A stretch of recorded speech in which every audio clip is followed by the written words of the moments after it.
We are live. Hey, what's going on? You know who it is. It is Bruce Jordan, the Michael Jordan of hotels. And we have someone here today for the Best Hotel Books podcast. That is an amazing author with his new book. We have Upendra here. What's going on, buddy? How you been? Thank you. Thank you so much for having me, Bruce. And also, I want to take this opportunity to thank you for your contribution in the book.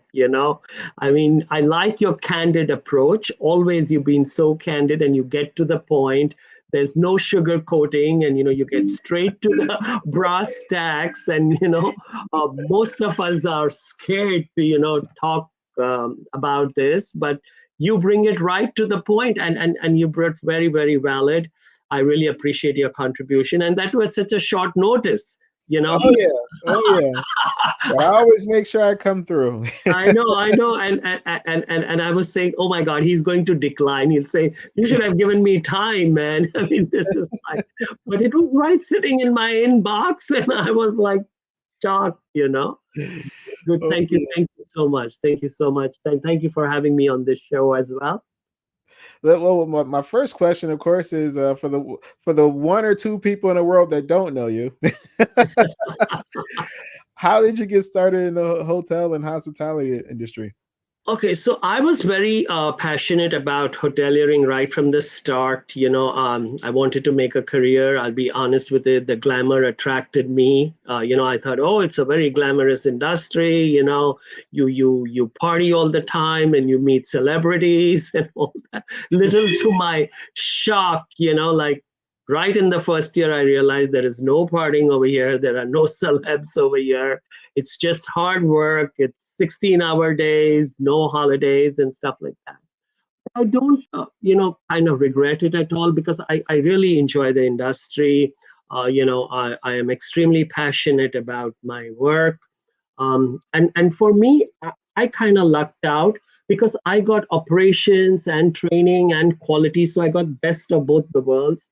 So I'm kind of happy with it, but for the new kids coming into the industry, they have to be prepared that there's a grind phase you have to go through, and be prepared for that. And if you can do that, then you will shine in this industry. But it's the mindsets. So if you come up with a positive mindset and you want to grow, I think it's still a good industry. It's still a good industry. I wouldn't rule it out completely.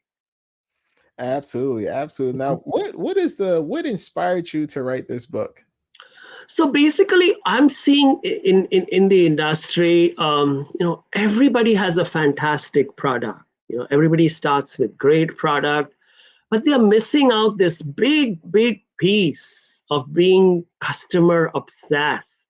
Yeah. And all the guidelines and whatever they set is so ROI focused. Everything is return on investment, 23 minutes to clean a room, 10 minutes for a stay over, and also it's so against everything what the hotel principles are. So here, what I'm trying to tell people that this is a customer obsessed industry. If you're not going to be in line with this obsession, Hmm. and it starts right from the culture, you know um, ownership, CEOs, founders, if they don't bring that culture into this organization, you are not going to succeed. So what I've done is I've taken the book and I've also talked about not only what I'm trying to say, what centricity is all about, but I'm bringing in owners. Some owners have impressed me. Some great staff have impressed me all over in this journey of mine. So that's what I'm trying to show in the book. Like, if these guys can do it, so can you.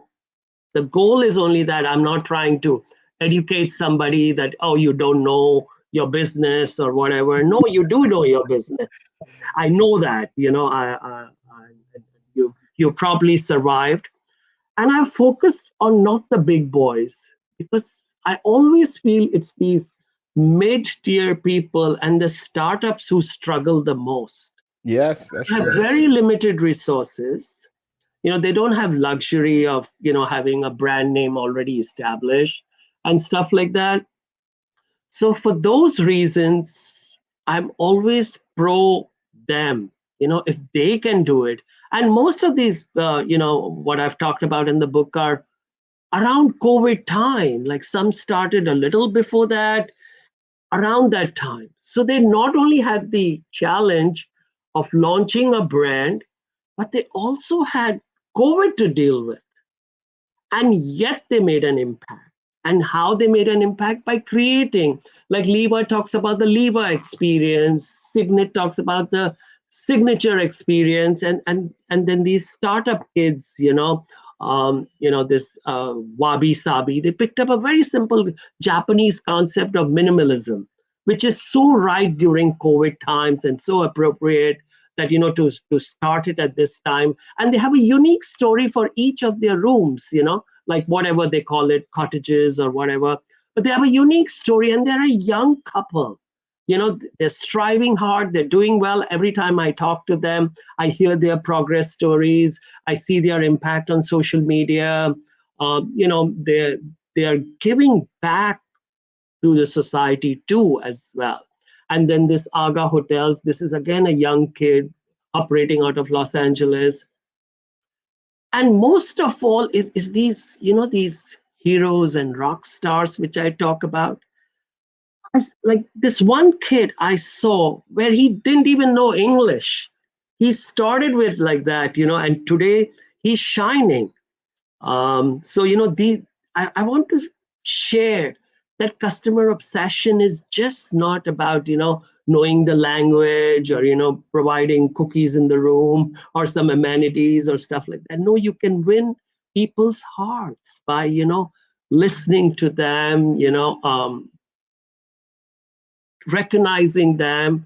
you know it's a big piece which is so missed out. So hence I thought maybe in a humble way if I put something together, and I've used the medium of pictures a lot because visuals help. Yeah. I also find Lonnie Wolf's contributions, who's so active on social media, and he makes it so simple and basic. He just posts routine pictures and he says, this is what it is, and he calls it the art of housekeeping. It's so wonderful, seeing his sharing his ways to win the customer heart. So these were the reasons I came up with the book. Nice. Nice. What type of impact do you think this book is going to have on the hotel industry from the top line and of course the bottom line as well? I think it will definitely impact, because I have stated in the book like how to measure those successes, how to measure it. So if they measure correctly, if they follow those guidelines, they will see that centricity is just not giving that wow experience. It does monetize. You can get returns on investment, in fact better returns on investment, because then you're tracking how often he's coming, where are his spending patterns, so then you're targeting to the right place. So I definitely see it growing, and my mission is to have centricity as a course in hotel schools. I am actually talking to someone very actively. I don't know if I should even make an announcement about it or what, because it's still in a very fluid stage. So this young girl who's a Cornell graduate, and she runs the entire country's, um, ex-Cornellites. It's an association which she runs, and not only in the states but on a global level too. So she has senior positions, and I'm in talks with her. I mean, nothing is firmed up yet, but she assures me that she will get me a spot in that association to come and present. So if I can get that, then I'm making headway into the academics as well. That, academics, this is what y'all should focus on. So the kids coming out of college, hotel schools, are coming with this mindset that, centricity is important. It's not only bookkeeping and finance and engineering and front desk and all that, because this is a big piece missing. There is no course for it. And I am sure if it can be taught, you're making a good start. So those are my goals, and let's see where I go. I'm not going to stop. I mean, I'm going to keep pushing it, and let's see where it goes.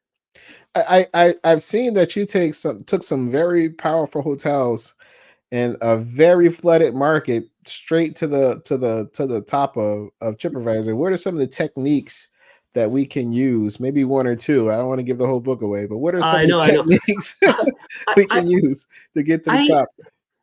I think the first most important is having very kind of not the routine training programs. Your training programs have to be very interactive. So if you um, have more culture based programs, your training should be more culture based, more focusing on how to meet the customers needs, desire, how to recognize, be more proactive. So if your training programs are designed to be more proactive, to be more effective in making great customer choices, like directing them to make better choices. So if it all starts with creating those unique training programs. And the training programs, I don't mean I am dead against classroom sessions of training programs. I believe totally in shadowing.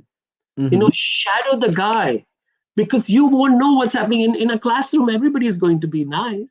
Everybody is coming, prepared. Oh, I'm being watched or whatever. No, training should be on the floor. Shadow the guy. See his online repute, even his personal social media image. If you see, if that guy is that outgoing social media kind, it will automatically bring in better results for the hotel as well. So right selection techniques, creating a good culture, and having these training programs which are very very floor based. You're going to be out there on the floor, in how much time did he really connect with that guest? Did it take him 5 minutes? Did it take him 10 seconds? So these are the little things what I observe in my, shadowing. And I basically do shadowing because I was asked also, when I was going to a particular hotel, and how are you going to conduct this training program? Give me your schedule, how many hours? And I said, what are you talking about? This is a 24-hour industry.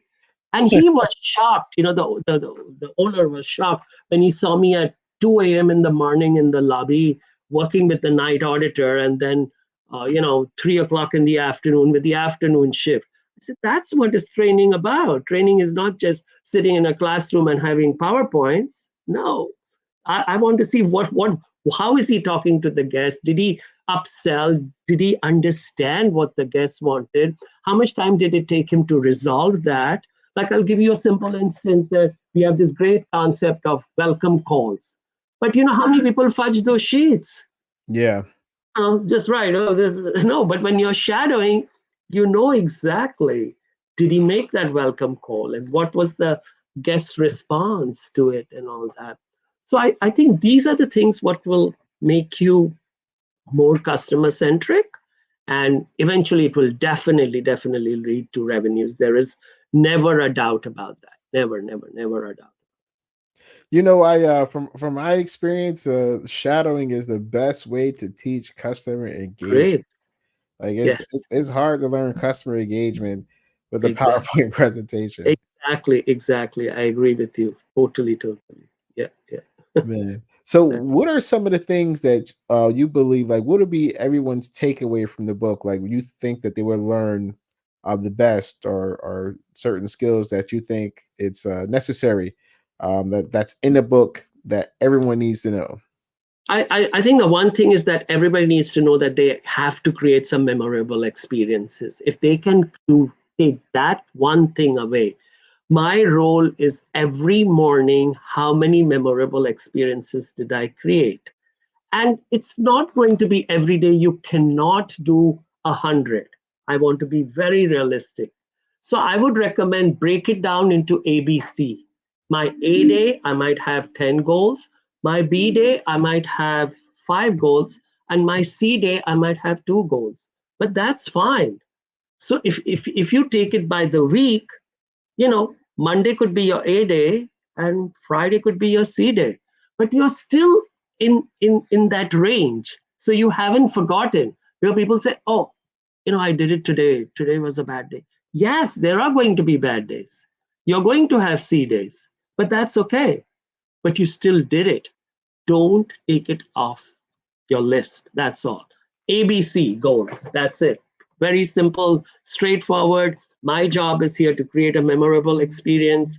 I'm going to have good days, I'm going to have bad days, and I'm going to have medium days. But let us get out over there and make that guest happy and return, come back.